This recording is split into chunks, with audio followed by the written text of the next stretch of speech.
Assalamualaikum warahmatullahi wabarakatuh. Selamat datang yang baru bergabung. Tolong dinyalakan dulu, saya screenshot untuk yang sudah hadir di sini. Aurel, Aziza. Baik, saya mulai. Untuk pagi ini kita sampai pada materi tentang surat pribadi ya. Yang dimaksud surat pribadi di sini apa? Surat pribadi. Ayo, siapa yang bisa mengartikan dengan bahasanya sendiri? Apa yang kamu ketahui tentang surat pribadi? Kemarin materi sudah saya. Aziza? Mana Aziza? Ya. Apa yang kamu ketahui tentang surat pribadi, Aziza? Surat yang dibuat dan dikirim oleh seseorang kepada kerabat atau lembaga. Ya, jadi surat yang dikirim atau dibuat oleh seseorang bisa dikirim antar pribadi maupun ke suatu lembaga. Ya. Jadi di sini kalau dilihat dari pengertian yang disampaikan Azizah tadi, itu ada dua pengertian ya. Karena surat pribadi tidak hanya bersifat resmi. Kalau dikirimkan antar pribadi itu bisa sifatnya tidak resmi. Ada yang sifatnya setengah resmi. Maksudnya setengah resmi ini surat yang dikirimkan oleh seseorang dikirim kepada suatu instansi. Bisa lembaga pemerintahan maupun swasta. Contohnya apa di situ? Surat apa yang sifatnya setengah resmi? Adia? Aldi masuk apa enggak hari ini Aldi tadi? Kok nggak kelihatan? Surat lamaran kerja. Nah, surat lamaran kerja itu tergolong yang bersifat apa? Setengah resmi. Setengah resmi. Bisa ya kamu membedakannya ya? Yang dibahas di sini, saya hanya membahas surat pribadi yang sifatnya setengah resmi. Tadi contohnya apa? Surat lamaran kerja. Nah, surat lamaran kerja. Itu yang saya bahas. Jadi saya nggak membahas yang tidak resmi. Kalian sudah pinter kalau yang tidak resmi ya. Yang setengah resmi pun kamu sudah memahami, saya rasa, karena kemarin sudah saya share untuk materinya. Saya di sini hanya untuk review aja ya dari yang kemarin. Apa fungsi dari surat pribadi di sini? Ada 4 fungsi ya. Ya, ada 4 atau berapa? Yang kamu pelajari kemarin? Ada 4 ya. Ya. 4. Yang pertama itu untuk mengekspresikan perasaan. Perasaan itu bisa apa? Bisa sedih, bisa susah, ya.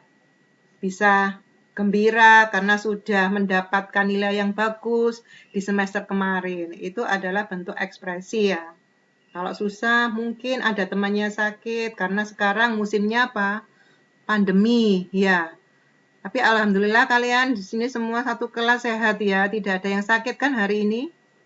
Ada ya. Juga untuk surat dibuat untuk wakil si penulis karena penulis di sini tidak bisa hadir, misalnya saja. Mungkin contohnya tadi surat lamaran pekerjaan, tidak mungkin kan suatu perusahaan yang menginginkan beberapa pembukaan lowongan pekerjaan misalnya dibutuhkan 5 orang, apalagi sekarang masa pandemi. Ya, jadi paling tidak harus ada surat lamaran pekerjaan yang masuk nantinya. Ya, itu maksudnya menjadi wakil dari penulis karena si penulis tidak bisa langsung hadir. Kemudian yang ketiga, sarana penyampaian gagasan atau ide. Apa sih yang dimaksud dengan gagasan atau ide di sini? Ayo, siapa yang bisa menyampaikan? Saya ingin tahu pendapatnya tentang apa yang dimaksud dengan ide di sini. Atau gagasan. Algimnas, mana Algimnas suaranya? Algimnas? Ya, yang dimaksud dengan ide atau gagasan itu apa? Ya, apa ide atau gagasan itu? Ide itu apa Bu ya? Sebentar Bu, saya mikir. Nah, masih mikir. Buah dari suatu pikiran itu adalah ide. Ya. Itu maksud saya. Misalnya pada saat kemarin setelah kamu menempuh penilaian akhir semester, ya, saya punya ide nanti bagaimana supaya hasil saya lebih bagus, hasil belajar saya lebih bagus dari yang semester kemarin. Ide apa yang harus kamu tuangkan di situ? Apa contohnya? Usaha apa yang harus kamu lakukan? Contohnya seperti itu. Apa? Saya belajar dengan giat. Belajar lebih giat lagi. Ya, itu merupakan gagasan. Yang keempat tadi ya, mengembangkan kemampuan berbahasa. Nah, ini sangat penting. Kalian itu biasanya pinter ngomong, tapi males nulis. Nah, karena surat itu adalah bahasa tulis. Kemarin ada tugas untuk membuat makalah. Makalah merupakan bagian dari karya tulis. Kelas 10 bisa menyelesaikan meskipun ada beberapa yang tidak mengumpulkan. Saya acungi jempol untuk kalian semua yang sudah berhasil membuat. Dari karya tulis nanti sekolah mau mengambil 3 karya tulis yang terbaik. Akan diberikan penghargaan. Itu janji dari Bapak Kepala Sekolah. Untuk membuat surat pribadi, apa saja struktur atau bagian-bagiannya untuk surat dinas. Untuk surat pribadi ini ada yang lengkap, ada alamatnya dulu. Jadi surat ditujukan itu sifatnya pribadi ataupun resmi ataupun setengah resmi. Harus ada alamat yang dituju, tanggalnya berapa, harus lengkap ya. Kemudian salam pembuka. Salam pembuka biasanya yang digunakan apa? Salam pembuka. Contohnya Assalamualaikum ya. Kalau surat setengah resmi dengan hormat itu adalah salam pembuka. Kemudian ada paragraf pembuka. Nah, ini paragraf pembuka, paragraf isi dan paragraf penutup. Ya, paling tidak surat itu meliputi 3 paragraf atau 3 alinea. Paragraf pembuka biasanya ini yang pertama kali menghubungkan alasan apa kok dibuat surat tadi. Kemudian paragraf isi. Paragraf isi di sini merupakan inti dari surat tersebut yang untuk keluarga. Atau kalau itu surat setengah resmi, lamaran pekerjaan adalah identitas kalian biasanya, ya. Kemudian ada paragraf penutup. Paragraf penutup ini biasanya berisikan harapan dan permohonan maaf biasanya. Ya, ini contohnya, saya berikan contohnya. Nah, ini adalah alamat. Ini kan alamat kan? Ini tanggalnya. Kemudian ini salam pembukanya menggunakan apa? Dengan hormat. Ya. Ini alinea pembukanya. Saya yang bertanda tangan, boleh langsung seperti ini.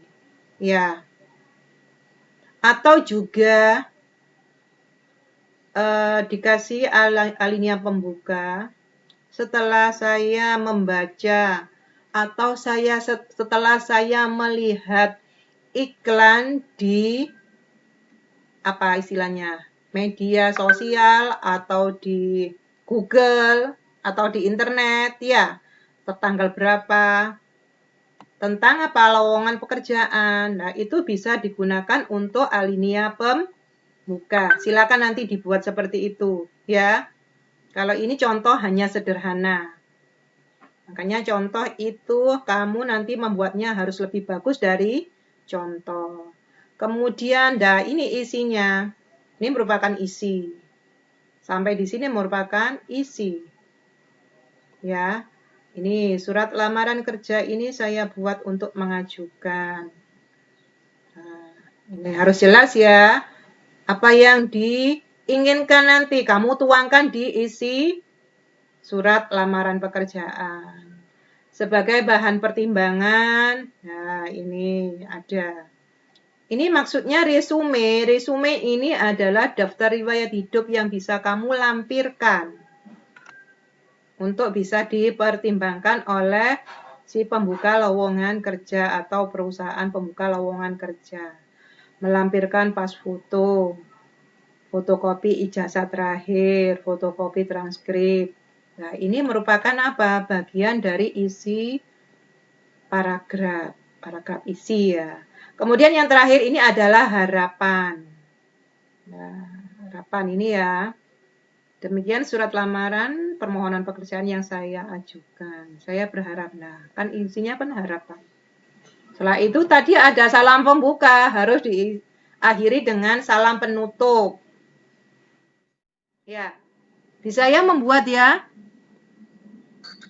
Membuat surat lamaran pekerjaan itu ada beberapa lampiran. Salah satunya adalah melampirkan, yang pertama tadi apa? Resume. Resume itu dalam bentuk kurikulum vitae. Ya, apa kurikulum vitae di situ?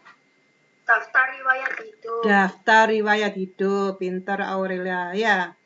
Terus bagaimana contohnya? Kemarin sudah saya berikan contohnya kan? Ya.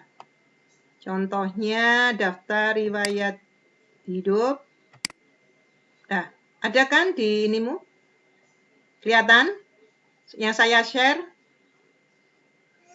Halo? Ada? Ya. Meliputi apa saja di situ kurikulum vitae-nya? Identitas diri. Identitas diri. Identitas diri terdiri dari apa saja? Nama. Nama. Ya. Status. Agama. Ya. Kebutuhan terakhir, alamat, nomor HP, dan email. Ya, itu merupakan identitas dari seseorang atau sering disebut dengan identitas diri. Kalian nanti kalau membuat harus lengkap ya. Kemudian ada apa lagi? Profil singkat. Ya, profil singkat tadi termasuk di dalam identitas tadi nanti ya. Ada foto juga. Nah, kemudian riwayat pendidikan. Ini biasanya dituliskan mulai dari dia masih apa? Menempuh pendidikan yang terakhir. Kalau di contoh itu diurutkan, jadi yang terendah itu nanti di bawah. Tertinggi adalah pendidikan yang terakhir. Ya. Jadi nanti seperti itu ya. Ini contoh sudah bagus. Kemudian apalagi? Pengalaman kerja kalau ada. Bu, saya kan belum ada pengalaman kerja. Kalau tidak ada pengalaman kerja, mungkin kamu bisa menambahkan ini tadi. Skill-nya. Ya. Prestasi atau skill atau pengalaman berorganisasi ini merupakan apa? Tambahan yang bisa kamu tuangkan dari apa? Kurikulum vitae nantinya. Ada yang ditanyakan? Ini waktunya sudah menunjukkan pukul 8. Kamu kan 3 jam, ya? Tidak ada ya? Saya anggap tidak ada karena nggak ada yang menjawab. Saya berikan tugasnya di sini. Tugasnya adalah membuat surat lamaran. Surat lamaran nanti dilampiri dengan apa? Kurikulum vitae. Ya. Halo, bisa diterima tugas saya di sini? Ya, Bu. Ya, ya silakan. Ya, mungkin di sudah, Bu. Sudah. Bisa ya membuatnya ya. Bu, saya tidak punya komputer. Saya nggak punya laptop. Silakan saya beri kesempatan menulisnya dengan rapi dan bersih di kertas apa? Intinya adalah membuat surat, meskipun itu surat setengah resmi. Contohnya surat lamaran pekerjaan harus dibuat dengan bahasa yang baku, bukan bahasa gaul, ya. Apalagi itu surat ditujukan kepada suatu lembaga. Ya. Itu persyaratan yang harus kamu penuhi dalam membuat surat setengah resmi atau surat lamaran pekerjaan. Dan boleh ditulis dengan tangan tapi dalam tulisan yang bisa terbaca. Dan tidak boleh ada kesalahan ataupun typo ya kamu kalau menyebutnya sekarang. Ya. Jadi itu persyaratan dalam membuat surat lamaran pekerjaan. Baiklah, kalau sudah tidak ada lagi yang ditanyakan, untuk meet-nya saya akhiri. Assalamualaikum warahmatullahi wabarakatuh. Selamat mengerjakan. Ya, silakan meninggalkan room-nya.